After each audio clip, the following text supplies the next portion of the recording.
একটা সময় ছোট বাচ্চা থেকে শুরু করে কচি কাঁচা বুড়ো টঙ্গে দাঁড়িয়ে চা পান করতে করতেও কিন্তু জিজ্ঞেস করতো বাংলাদেশের স্কোরটা কত। সেই দিনটা কিন্তু ভাই এখন চেঞ্জ হয়ে গেছে, এখন দিন চলে আসছে ফুটবলের। আমি আমার আমি যতদিন আমার বুদ্ধির বয়স, ছোট জন্ম বলা যাবে না, কারণ অত ছোট থাকতে তো আর মানুষ খেলা সম্পর্কে বুঝবে না। তো আমি আমার বুদ্ধির বয়সে কখনো দেখিনি বাংলাদেশে ফুটবলের এতটা ক্রেজ।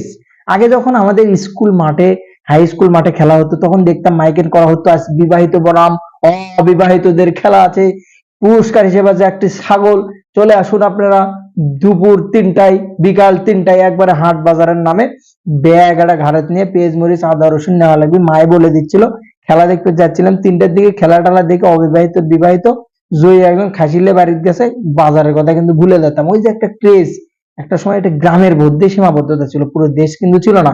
বিশ্বাস করেন এখনো ফুটবলারদের 11 জনের নাম না 5 জনের নামও বলতে পারবে না বাংলাদেশের অনেক অংশ, অনেক অনেক অনেক মানুষই।